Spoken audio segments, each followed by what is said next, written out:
ఓం నమ శివాయ. హాయ్ అండి, అందరికీ నమస్కారం. ఈశ్వరి జ్యోతిర్వాస్తు కేంద్రం, scientific research centre, Alivela Mangapuram, Tirupati. నేను మీ శివకుమార్ కాగిత. 2026 మార్చి ద్వాదశ రాశుల ఫలితాల్లో భాగంగా తులారాశి. ఈ తులారాశి వారికి ఈ మాసం కొంత మంచి మార్పులు అయితే రాబోతున్నాయి. ఇంతకుముందున్న సమస్యలు, కష్టాల నుంచి కాస్త బయటపడగలుగుతున్నాము అనేటువంటి పరిస్థితి తెలుస్తుంది. ఆదాయపరంగా అనుకూలమైన మార్పులు ఉన్నాయి. చేసే ప్రతి పనిలోనూ కొంత ఊరట లభిస్తుంది.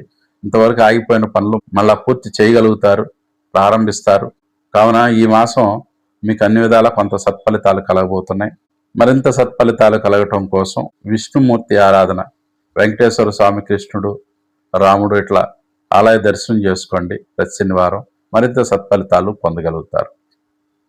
ఈ మాసం మీకు అనుకూలమైనటువంటి తేదీలు 7, 8, 9, 12, 13 తేదీలు, 19, 20 తేదీలు, అట్లాగే 30, 31, 3, 4 తేదీలు కూడా అనుకూలంగా ఉన్నవి.